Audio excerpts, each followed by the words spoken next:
Assalamualaikum warahmatullahi wabarakatuh. Di sini kami akan mempresentasikan tentang senyawa kolinergik. Sebelumnya perkenalkan dulu anggota kami. Yang pertama ada Novita Yupramesti, Fatma Uliawati, Sinta Rifani, Khalil Fauzi, Anindya Fradela, dan Maria Musawiyah. Yang pertama ada pengertian senyawa kolinergik. Senyawa kolinergik adalah senyawa yang secara langsung atau tidak langsung dapat menimbulkan efek seperti yang ditunjukkan oleh asetilkolin, suatu senyawa normal tubuh yang disintetis pada jaringan syaraf, sinapsis kolinergik, dan dinding usus. Ada dua macam reseptor kolinergik. Yang pertama, reseptor muskarinik yang merangsang otot polos dan memperlambat denyut jantung. Yang kedua ada reseptor nikotinik atau neuromuskular yang mempengaruhi otot rangka. Di sini reseptor kolinergik terdapat dalam semua ganglia, sinaps, dan neuron postganglioner dari susunan parasimpatis. Juga pelat-pelat ujung motoris dan di bagian susunan syaraf pusat yang disebut sistem ekstrapiramidal. Kolinergik atau parasimpatomimetika adalah sekelompok zat yang dapat menimbulkan efek yang sama dengan stimulasi susunan parasimpatis karena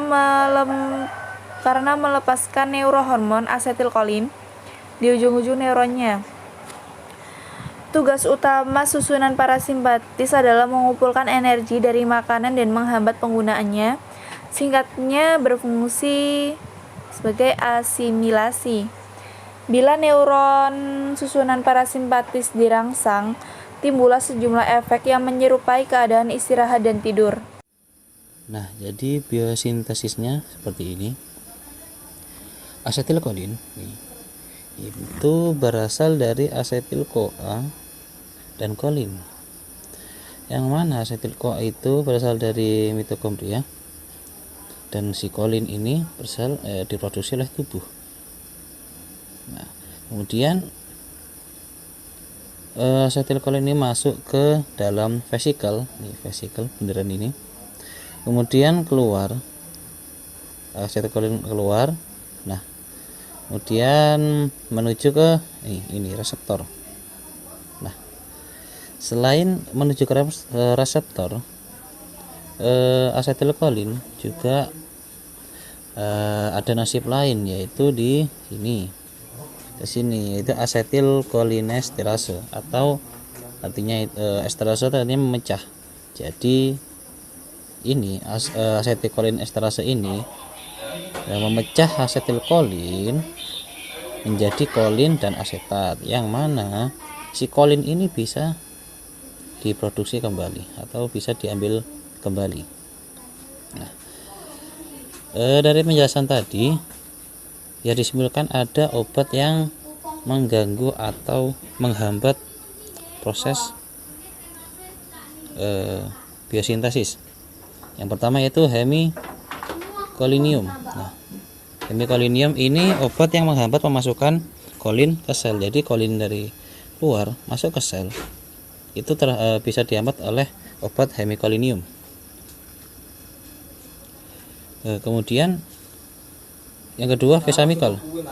Nah, vesamikal ini obat yang menghambat dari si asetilkolin masuk ke dalam vesikel atau lingkaran ini. Ya. Kemudian yang ketiga yaitu botulinum toksin. Itu menghambat si asetilkolin ini keluar dari dalam, menghambat si asetilkolin keluar dari dalam, ya, seperti itu. Terus lanjut golongan obat kolinergik. Kolinergik dapat dibagi menurut cara kerjanya, yaitu 1. Zat-zat dengan kerja langsung. Yang kedua, zat-zat dengan kerja tak langsung. Kolinergik yang bekerja secara langsung meliputi karbanol, pilokarpin muskarin, dan arekolin atau alkaloid dari pinang, Areca Catetu.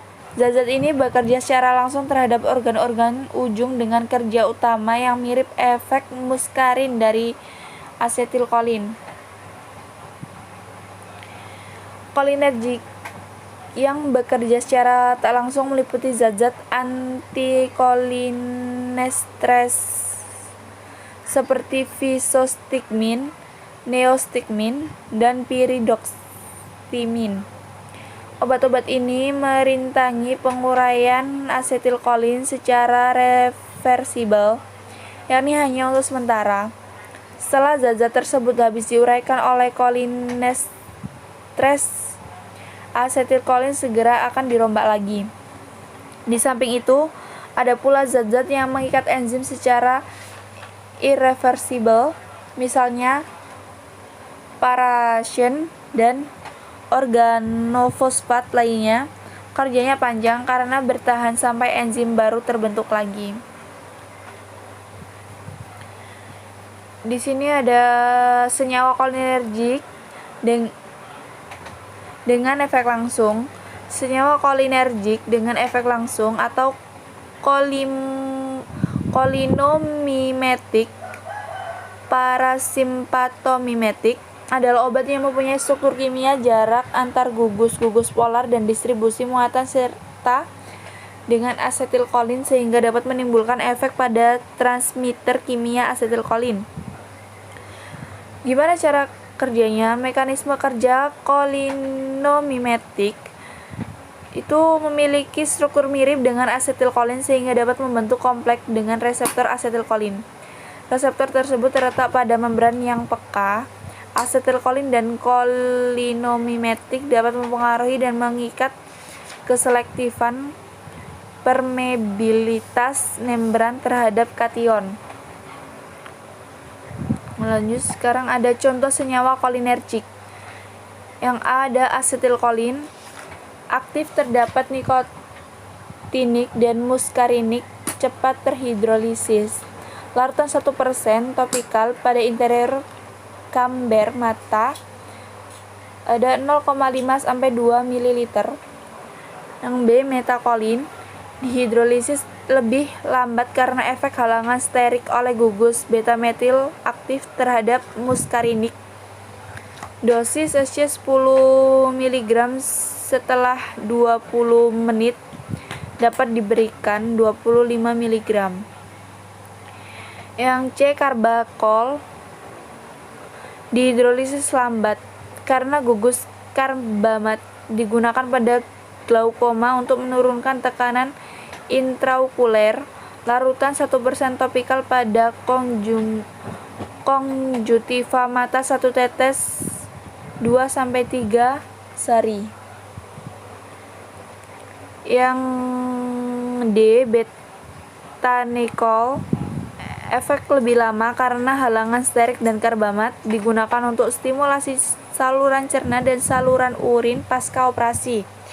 Dosis oral 10-30 mg 3 kali sehari dan SC 2,5 mg 3 kali sehari. Lanjut, senyawa kolinergik dengan efek tidak langsung. Sini senyawa kolinergik dengan efek tidak langsung atau antikolinestres bekerja menghambat enzim kolinestres dengan cara mencegah enzim sehingga tidak menghidrolisis asetilkolin.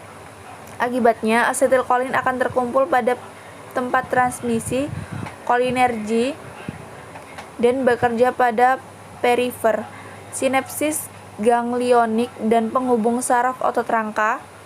Mekanisme kerjanya itu bekerja sebagai penghambat enzim kolinestres dengan cara berinteraksi membentuk kompleks dengan enzim tersebut melalui berbagai ikatan kimia termasuk ikatan elektrostatik, ikatan hidrogen, dan ikatan kovalen. Oke, lanjut. Penggunaan kolinergik. Yang pertama, glaukoma, yaitu suatu penyakit mata dengan ciri tekanan intraokuler meningkat dengan akibat kerusakan mata dan dapat menyebabkan kebutaan. Obat ini bekerja dengan jalan mitriasis seperti pilokarpin, karbakol, fluostigmin. Yang kedua ada miastenia gravis, yaitu suatu penyakit terganggunya penerusan impuls di plat ujung motoris dengan gejala berupa kelemahan otot-otot tubuh hingga kelumpuhan. Contohnya ada neostigmin dan piridoxtigmin. Yang ketiga ada atonia, yaitu kelemahan otot polos pada saluran cerna atau kandung kemih setelah operasi besar yang menyebabkan stres bagi tubuh. Akibatnya timbul aktivitas saraf adrenergik dengan efek obstipasi, sukar buang air kecil atau lumpuhnya gerakan peristaltik dengan tertutupnya usus. Contohnya prostigmin.